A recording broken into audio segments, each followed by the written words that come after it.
Hey, Big Dazz here we are. Big Dazz in the shed. Anyway, how am I going to do this one?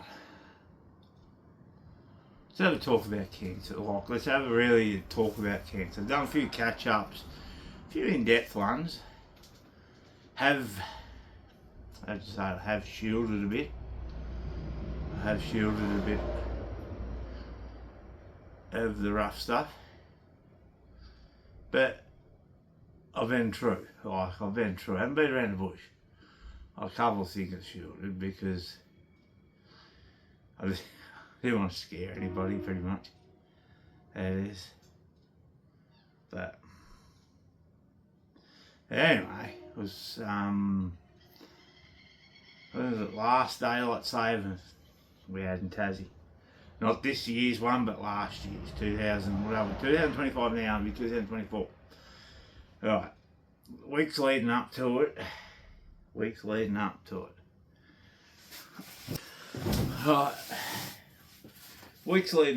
we I had a sore face. It would have been March long weekend. Yeah, about March long weekend it would have been. Because we did the boat race and we had regatta and Grant's a long weekend. Anyway, but my face was sort of sore, like it was sore in here. And I had a couple of bad teeth there.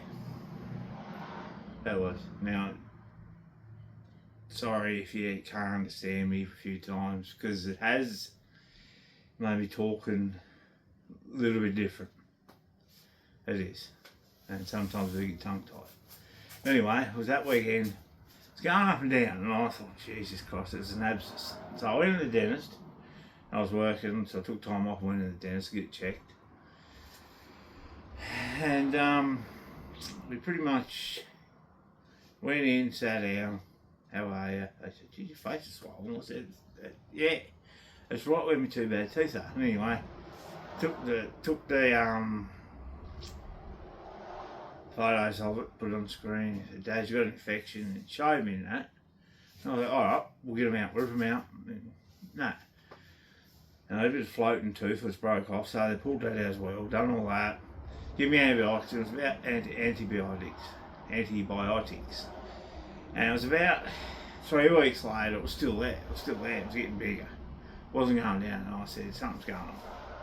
Anyway, I said to little Dazz, I said, we'll go out, we'll go camping. We'll go camping up Brady's Lake. Found our spot, what we always get, which was good. Set up, had the new swag, set all that up, and I was feeling, how would you say it? I was feeling pretty crappy, but I wasn't bad. I just thought because of that. Anyway, so come on, it was daylight savings changeover time when we was there. Anyway, that night, finished up what we did, put the fire out, hit bed, swag, because rough weather was coming the next day. So we thought, well, we'll get up and we'll get out of there early, so we hit bed. And yeah, doing swag was cool, it was good, kept me warm, and I just started feeling crook. Like that morning I felt that crook, got up, lit fire, tried to keep warm, I was sweating, I was aching, I felt like I wanted to spew. And yeah, as soon as sun come up, little Dazz was up, had swag packed up, chucked on the roof. And even then we went out to, we done a bit of a road trip. And I said, and it just got worse and worse, it was. And it was getting bigger, And my head was thumping. And yeah, I'd done a hell of an effort to get back from the lakes and got home. Actually, said to the wife, I said, I need to go to the doctor's. I need to go to the doctor, something not right. So we went into the after hours clinic in Devonport. It is. So we went in there, nice bloke, Oriental fella, he was really nice, he was really thorough.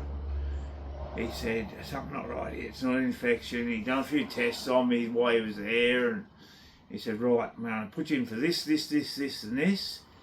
I'll give you some medications, see if it'll help. And he said, you need rest, and I'll give you a certificate from work. I was like, yep, done. I went home and I laid on the couch and I was in that much pain. It was to the stage, you was in tears, your face was just, you just lay there like, you know, your voice was going. And the face kept getting bigger and bigger and bigger. That was come home on a Saturday, done that.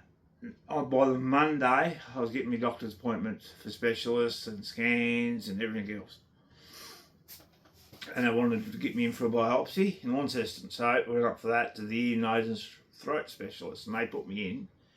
I had to stay in for 2 days and be on antibiotics to see if it'd bring it down, because I had a biopsy.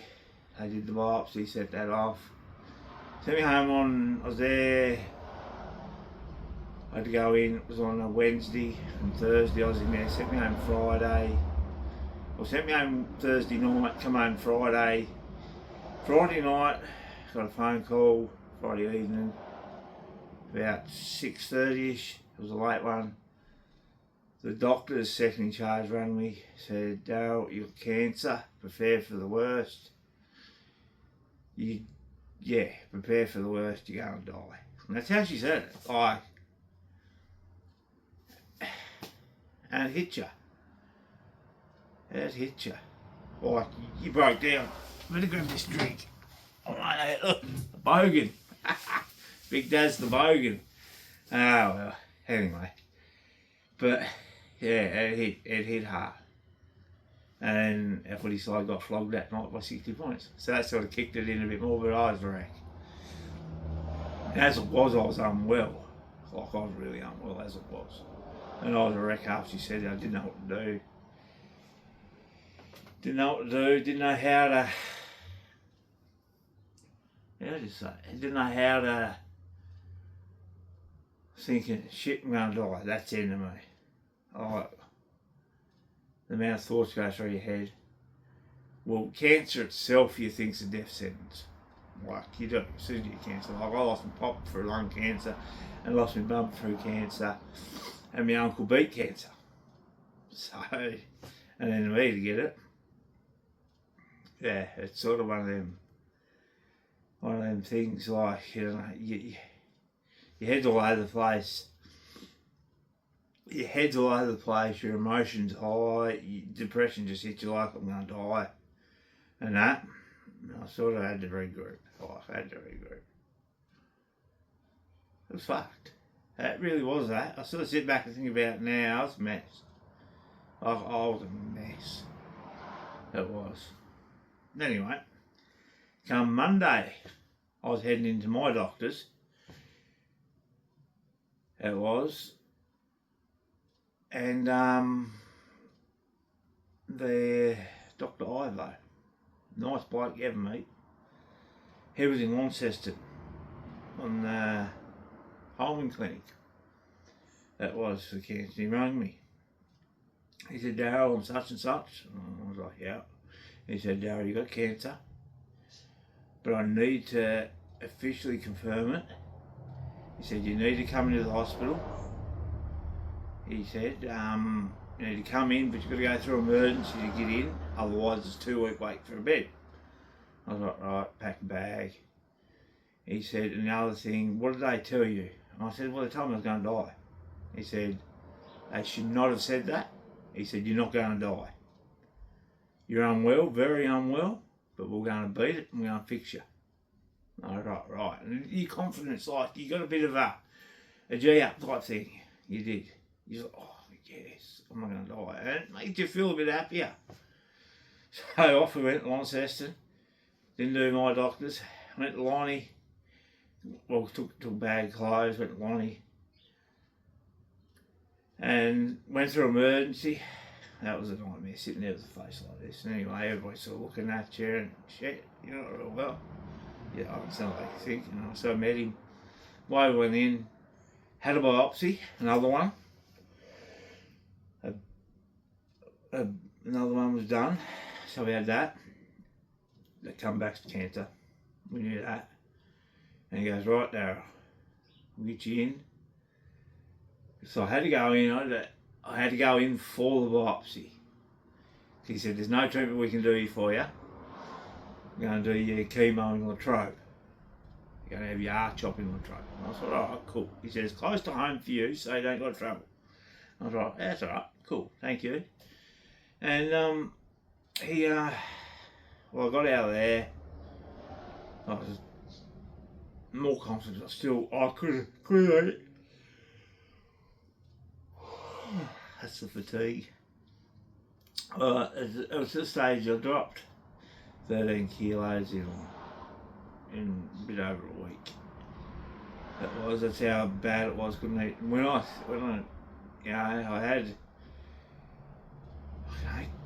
started just chewing, and anything you ate was like gold. Like it was perfect.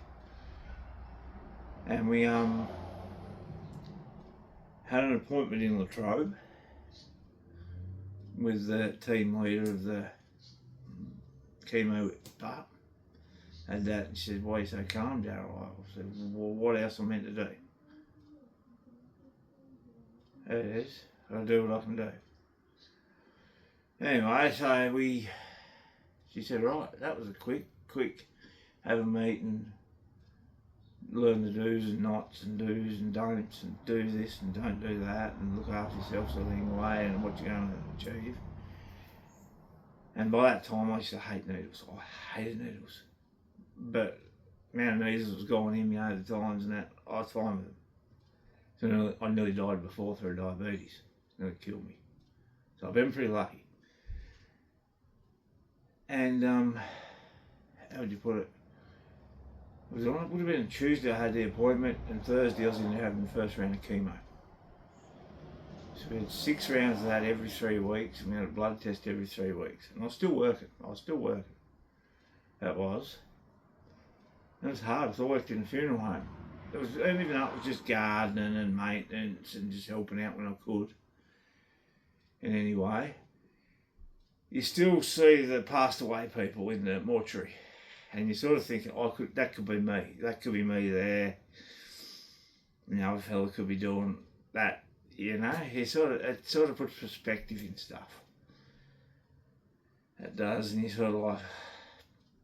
So we had the rounds of R-chop. So it was 6 rounds every week, and by the time I got to the end of it, I was like a pincushion. Sometimes I couldn't get blood. I couldn't get a drip into me. I couldn't get anything. It was because you come out and you're like a pincushion. One will be trying to put it in, the next one will have a go. Then there's another one wanting to have a go. It's just to the stage. Yeah, it deters you off. Anyway, we finished that, and yeah, it went down. I thought we beat it. And they give me a certificate and a coin saying, congratulations, you completed your cancer treatment, all this sort of crap.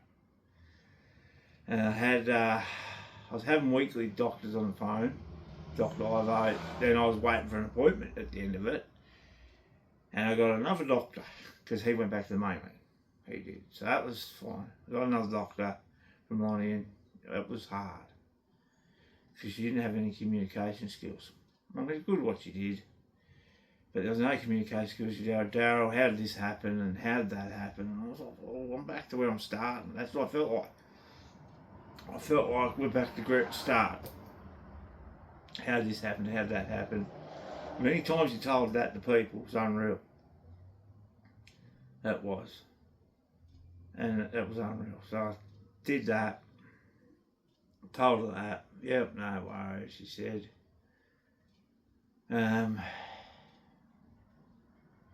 We'll get you in for a PET scan. So I had another one of them. It confirmed it'd come back. So I named it Jim Bob.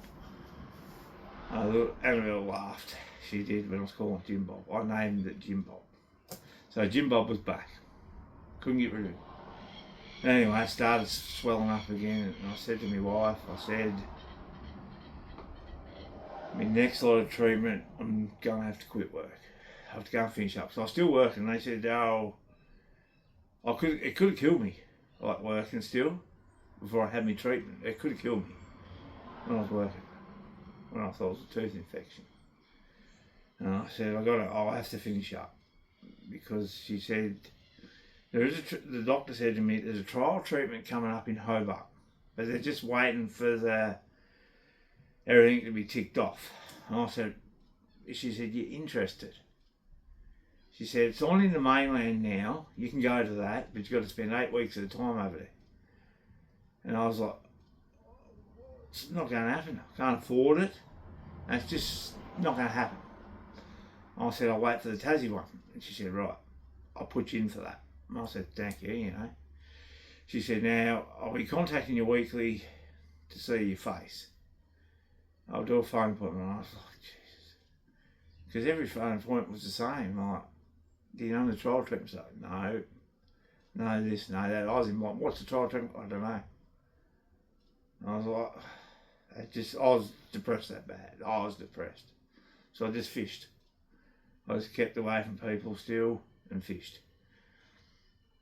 So I finished up work, I did, and that was hard. So I enjoyed it. I actually really enjoyed it. So I finished up that. It was just better because knowing what I know now, I would have had to. Because I couldn't have worked. Bad enough I was fatigued from the rounds of R-chop. Anyway, we'll get it past that bit. It was, so it was nearly 4 weeks passed, and she said, Daryl, right, she says, getting ticked off this week. The Hobart Hospital's getting ticked off, so everything's ticked off this trials treatment. She said, you're going to be the first one in Tasmania to have it. And I was like, really? That's cool. Anyway, so we had the date to go down, so we stayed the night before, and the doctor rang me. He said, Dazz, where are you? And I said, well, staying across the road.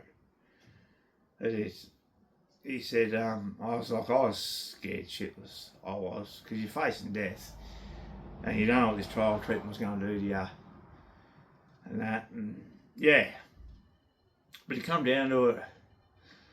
So I went in there. He said, come in next morning, have a good sleep, come in and get ready. And I come in there, met him, because I was going in for a few days. I was in for a week actually. That was. Maybe a week for me in. So we did that, and he was a ripper.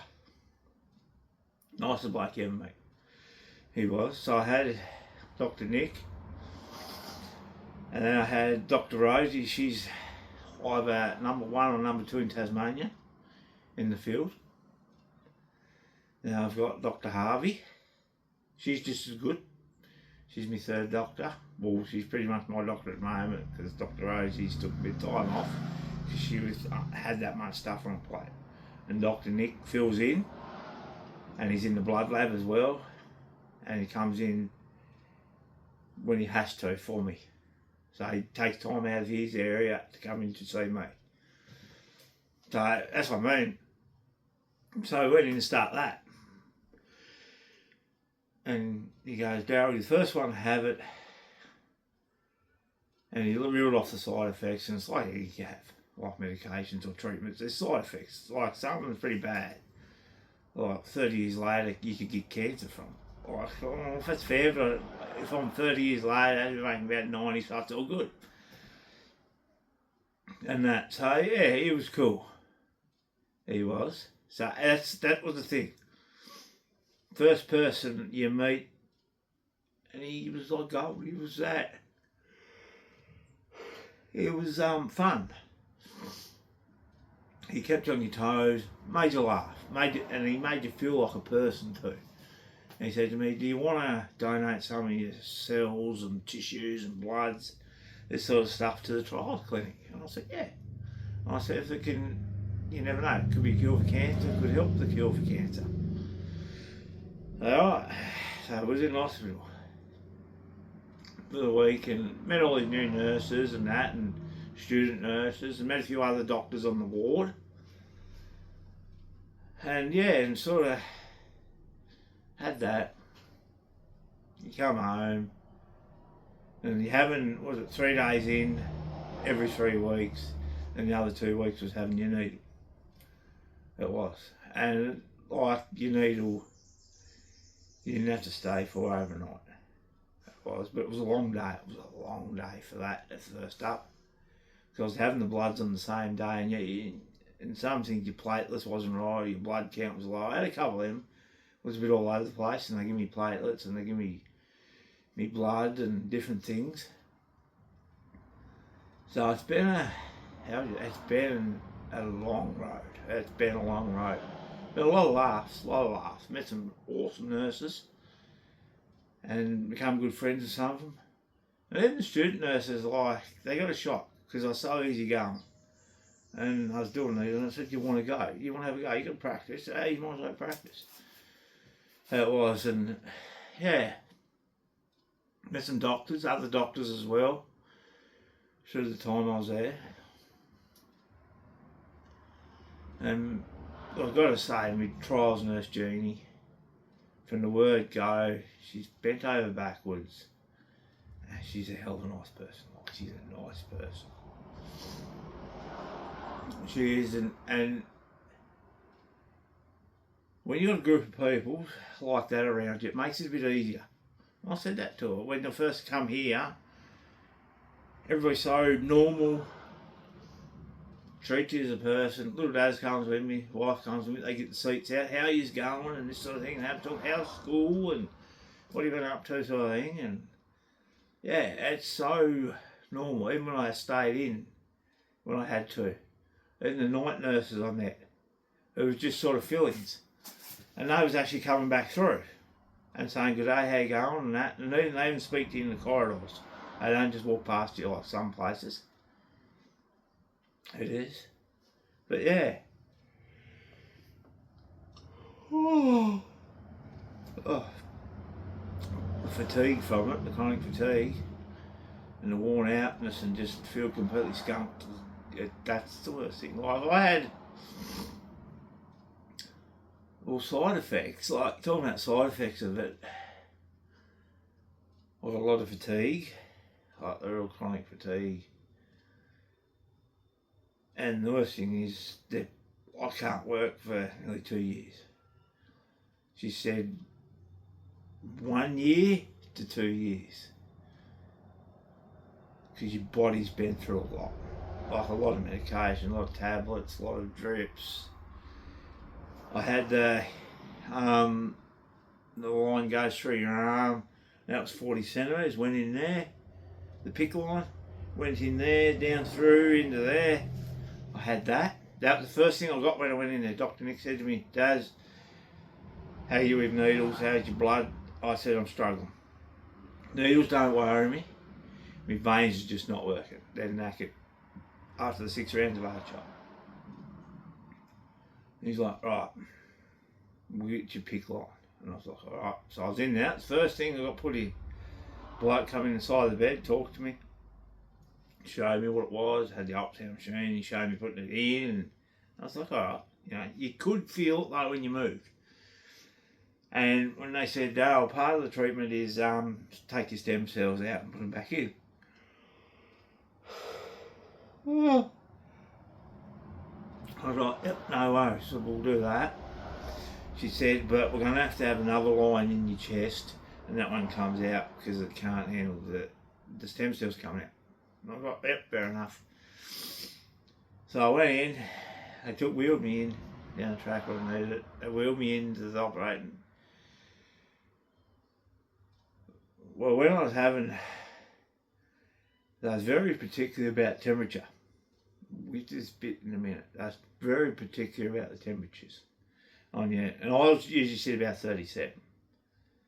And it was hard because when I was going in for the single needle dose, I'd get in there, I'd be nearly 38, 39. It was at 38, I couldn't do it, and we had one patch there, it was high. And it just wouldn't work. Couldn't get in, so we missed that week. We actually missed that week. That was. Yeah. Anyway, I get back to this in chest. They said, Dazz, you need the Hickman's in. And I was like, yep, no worries, give me the booklet. And stem cell nurse reeled off all the bad things all the negativity things for the stem cells to go back in. You could be on a feed tube, you're going to lose all this weight and all this sort of stuff. And I was like, I don't want to hear that. Anyway, it was funny because I went in there, they wheeled me in, like it goes. She stretched me out a bit about how this was going in. And I said, how's it going to go in? Like, just give me a quick explain of it. And he said, right, it's chest Dazz. Do the diagram, how it all fits in. You won't feel it, we're dead in the area. And we'll just have a bit of stuff in you. Like, that's it. Like, yeah, stuff they put you to sleep. A bit of happy gas, if need be. And I was like, yep, no, I was laid there. They didn't do that. Didn't need that. Put it in, went in like a gem. Anyway, I stayed in for a good 5 months nearly. But that saved me that much for blood tests. Blood going in, platelets going in, chemo bags going in, everything. It was hard, but it was hard though because the PET scan where you have it, they couldn't use it because they had chemo and they wasn't trained to use it. And when you was having blood tests outside of that area, they couldn't use it because they wasn't trained for it. So, but that was alright though. Just a needle here and there was fine. So we had that and that saved a lot. Best thing ever. Anyway, went to do the stem cells. Went in Monday. My bloods wasn't sitting right. They said, Dazz, you're not going to have them today. Alright. I said, you might as well go to the hotel or do whatever. I said, okay. She said, probably about Thursday.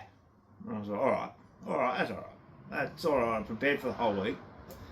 Anyway, come into Tuesday, I did a blood test. I was like, oh, Jesus Christ, Dazz. We're ready to go. It's just off through the roof. Well, fair enough. I thought, nah, tomorrow I'm going to do it. I just willed myself to do it, eh? Because when they said something about what day they was expecting, I was trying to push myself to get that bit earlier. Set myself, well, if it was on a Friday, I'd want to be done on a Wednesday. I want to have it all, test or whatever. Yeah, I'd set myself that goal, and which I did. By the time they said the stem cells were going to come out, I had them out on the Tuesday. 2 big bags of them. I sat in the chair for 9 hours, but the funny thing was, she said, look, the lady who was doing it, nice lady, awesome lady, she said to me, Dazz, that's not the right one to get the stem cells out. I said, you are? She said, yeah, that's not actually the right one to get the stem cells out. And I was like, well, that's a bit of a up the creek, pretty much. And she said, we'll have to go through your arms, because you've got to have one in each arm. Anyway, I got this one in. This one in went easy. This one here was just being a bugger. She got it in, and the machine itself, it wasn't registering it. And how the nurse went to just wiggle a little bit and it fell out. So I got one of the blood ladies down from across the street where I get my blood tests. She come in with the ultrasound. 3 goes. And she goes, Dazz, these veins here are hard because they're real close to the surface. And she said, if you go too deep, you're at the other side of it. It's not going to work. But we did get them in. And it was 9 hours sitting in the chair, just like this. Sitting in the chair giving me stem cells. It was a long 9 hours. That was, but we got them. We got them out on the Tuesday. And I was home, I was heading home Wednesday. So yeah, there you go. So we got all them out. And I was actually supposed to. So we didn't have it. And when they go out, you're pretty low. Everything's low in your body. And that's when you pretty much had to wrap yourself in cotton wool. And as it was, I wasn't going around groups of people, wasn't going to functions, wasn't going to car stuff. I was just going by myself at the edge of the water fishing, pretty much. And I was drawing out for a bit of a run by myself. And it was hard because I missed the Dazz in the school thing, I missed a few other things. And yeah, but I was crook. It was crook. I always kept a brave face, so I kept it on. But anyway, she said, they worked it out, I got November off. She said, Darryl, you can have November off and have Christmas at home, because it's nearly looking like I was having Christmas in hospital. at Hobart. But they worked it out to do that, had a month off. And it was good because my body recuperated a lot. All the stem cells went back here. It just had a relaxation time. Had Christmas. And then January the 1st, boom, was in Hobart. That was. January 1st was down there, had doctors. See how I was. And yeah, it was January the 2nd, we went in for our 5 days. It was a week actually. Of chemo, heavy chemo, full of stem cells, and it was heavy. I was crook. It was just staying across from the hospital, which was good. You go in and they pump it in you, then you go out. Even though sometimes it was only like you was in there a couple of hours, but it was heavy. It was heavy stuff. It was the strongest you could get. And I had 7 days of it to kill everything in my body. Anyway, 7 days, then we was in hospital. We was. Pretty much in hospital. It was long. I had a room to myself. I had a belly infection in my belly. It was a common thing, so that was normal. And I had high temperatures. It was funny because it would get to 8 o'clock through the day and everything could be normal. 8 o'clock they come and do your obs, temperature would be up. It's 38 point something. And it's like, Jesus Christ. Anyway, they had to ring the nurses had to ring the on-call doctor. Then they had to ring my doctor to see what they want to do. And I was taking bloods for cultures to see if anything was growing off it. And it was about 72 hours I had to wait to see if anything was growing. That's how I knew I had the belly infection. But that was a common thing. Apart from that, I had nothing else, I was alright. Every night I had that. Then it was in the morning, I came in, the temperature was up. Then they had the night doctor come in. Hey, yeah. So I met every one of them, what was on shift that week.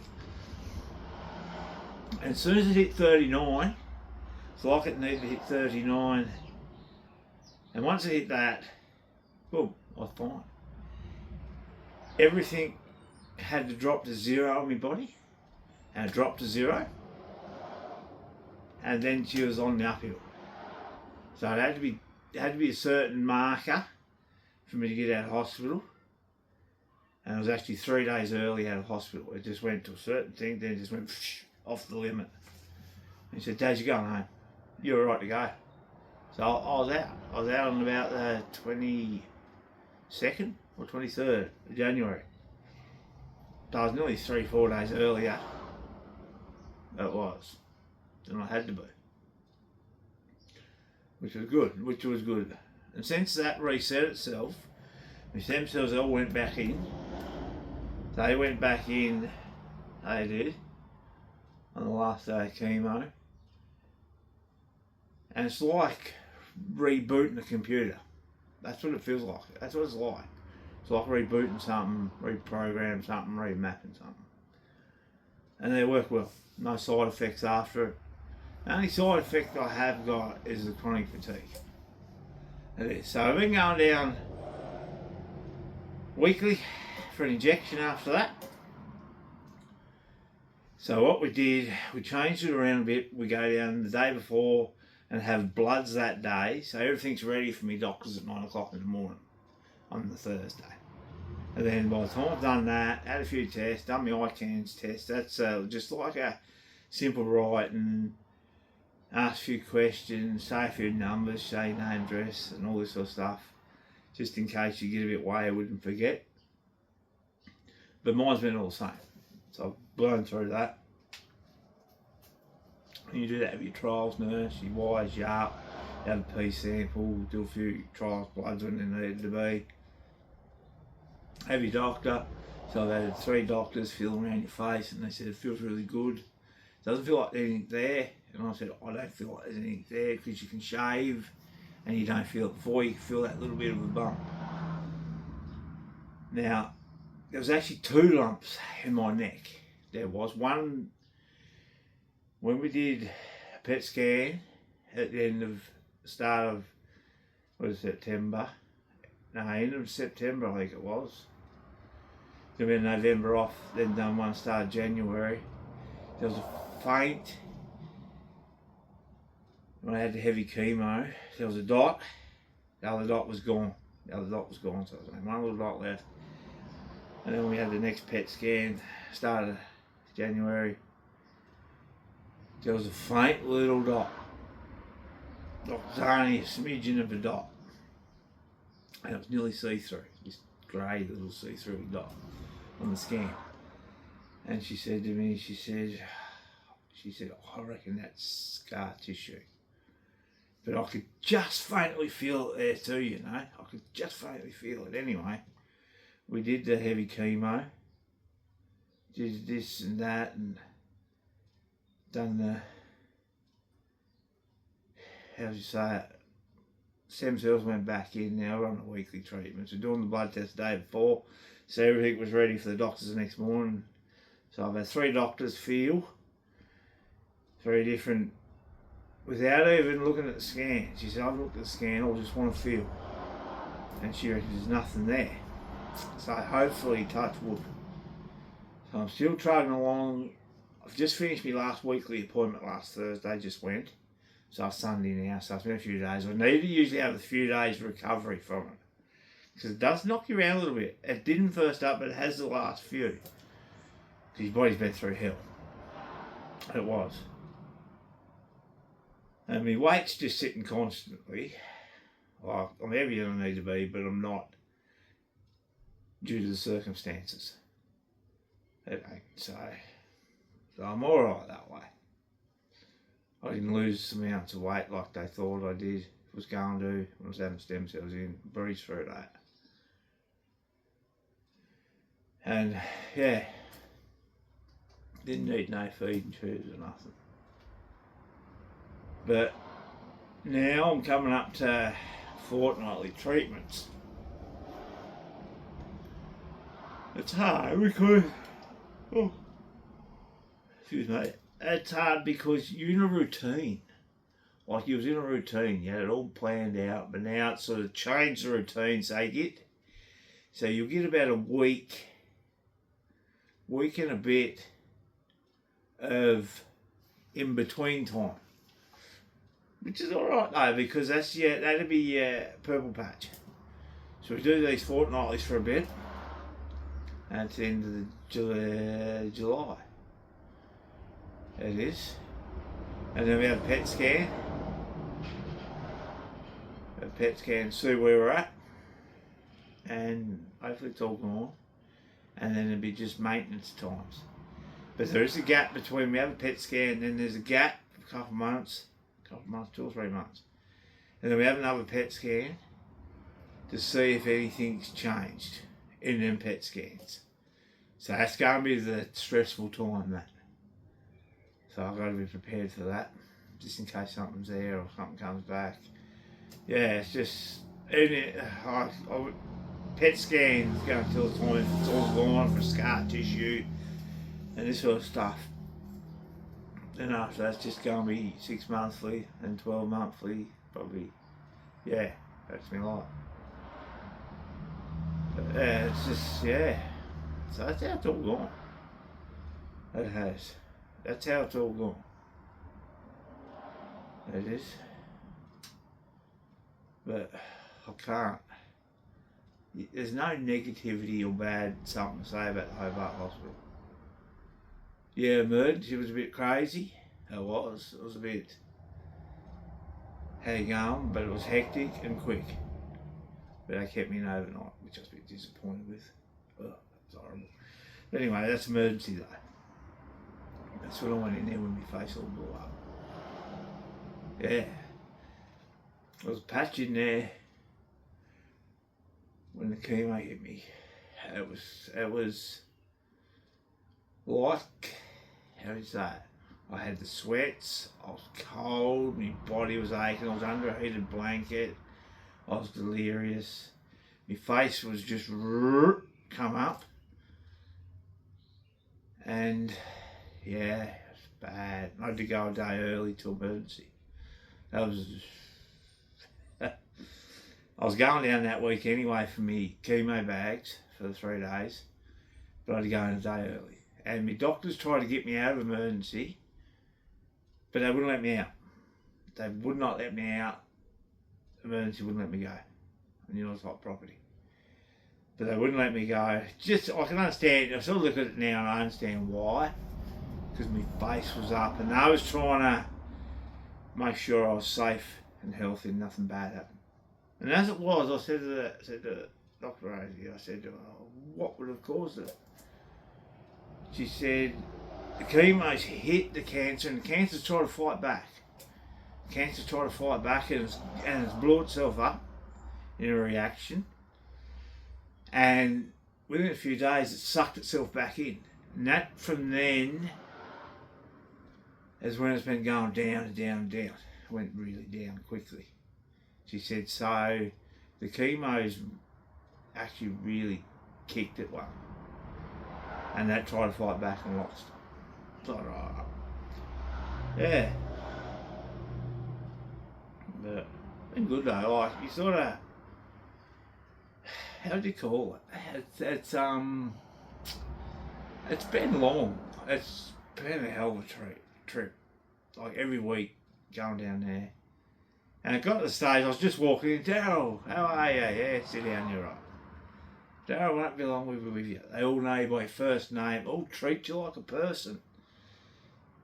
And if you wanted something or needed help with something, it was never a hard task. Like, and you sort of go someplace and all you have is female nurses, which is different. Well, it just seemed like the normal in some of the hospitals down this way, but down there you had your men as well. And it was funny because sometimes I was doing 2 shifts at once, or they was getting other people off other wards to come in and do a shift.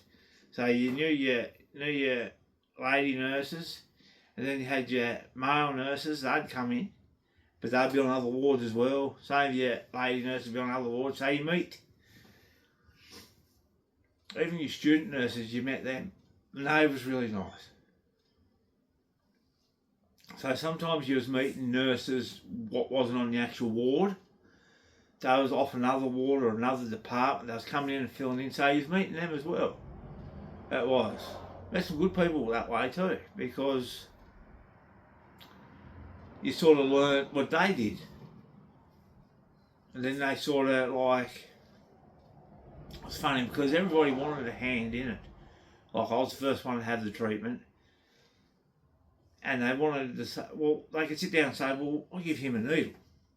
Or I did this with him, or I talked to him about this, and he talked to me about that. Yeah.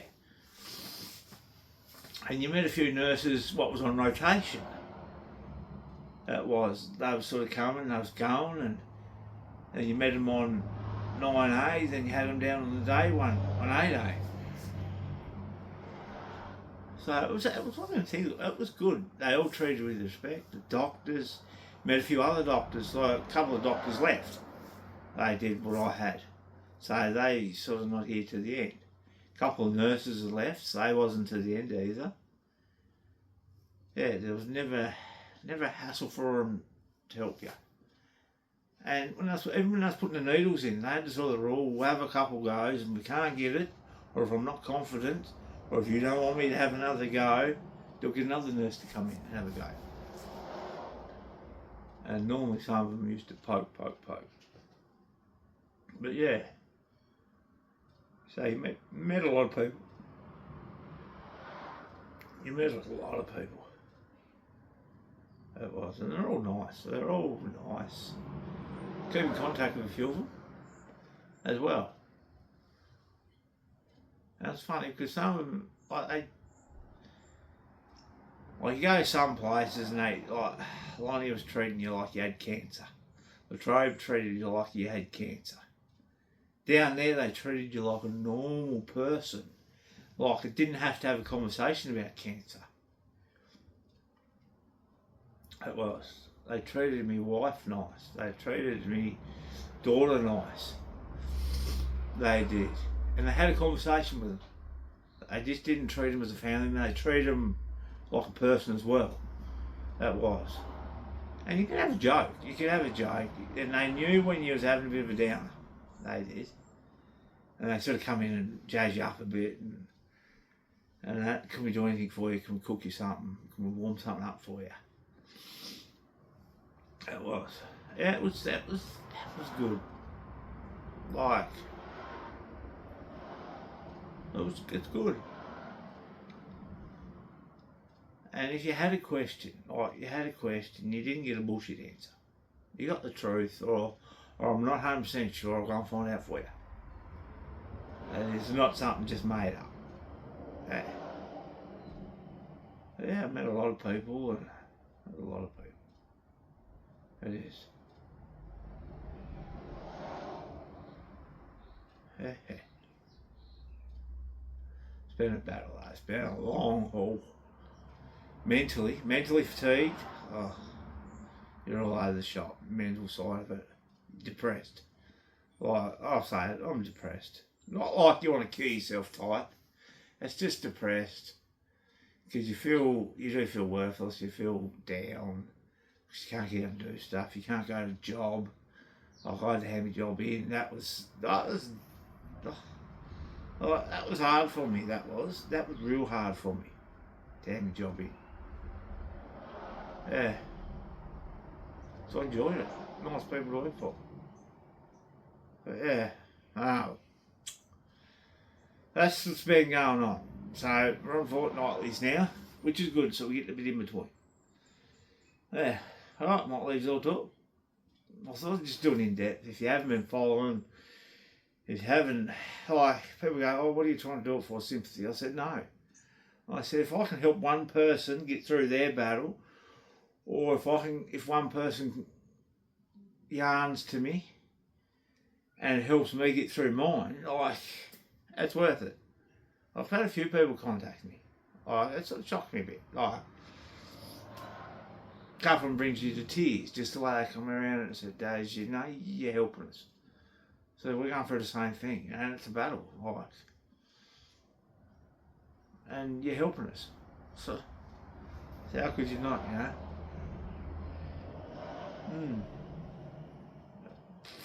How could you not take that on the shoulders and think, yeah.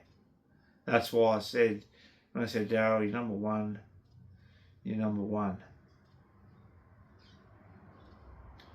Number one to have it in Tassie. Lead the way. So I did. Yeah. Alright. I'll leave it all to it and see you all later. Thanks for watching.